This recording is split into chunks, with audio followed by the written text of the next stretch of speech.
大家好，我是慧慧。梨和生姜对于大家来说都是非常的熟悉。冬天的时候，雪梨非常的好吃。在日常生活中，生姜也是人们必不可少的一种调味品，做饭的时候也是经常的会用的。但是很多人都不知道，雪梨和生姜放在一起，简单易做，却有很大的作用，而且还有很高的药用价值。下面我们来一起看一下怎么做的吧。把梨放到水里清洗一下。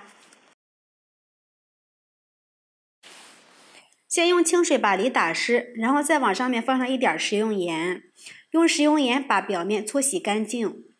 雪梨的梨皮一般都比较厚，而且口感还有一点发硬。很多朋友在吃梨的时候都会把这层皮给它削掉，因为它的口感不是特别好，吃起来也不是很好吃。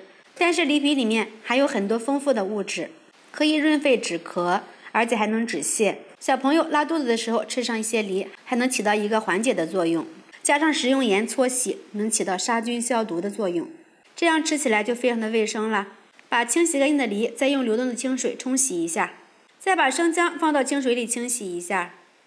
因为生姜的表皮也有很高的营养价值，所以说我们要用同样的方法把它清洗干净。生姜的表皮具有消水肿、化痰止咳的作用，对于治疗风寒感冒、发热的情况也有一些缓解作用。姜皮可以改善手脚冰凉的症状，促进机体血液循环。所以我们在清洗生姜的时候，一定要把生姜皮给它清洗干净。而且生姜的表皮是凉性的，生姜的果肉是热性的，只有两者结合在一起吃下去才是最好的。把梨对半切开，把这个梨核给它去掉，因为今天咱们吃这个果皮和果肉一起吃的。再次对半切开，把梨切成薄片，切得越薄越好，越薄越容易入味儿。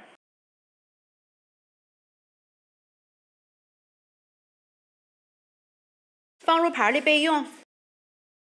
再把生姜切成薄片，生姜的表皮可以促进唾液、胃液以及消化液的分泌，可以促进肠胃蠕动，从而促进消化，增加食欲。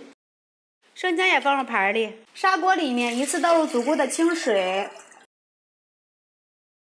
放入生姜，放入雪梨，盖上盖子，大火把水烧开。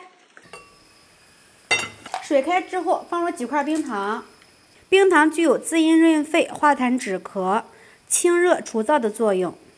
盖上盖子，再煮20分钟。时间到，打开盖子，放入一把洗干净的枸杞，盖上盖子，再煮3分钟。时间到，就可以关火了。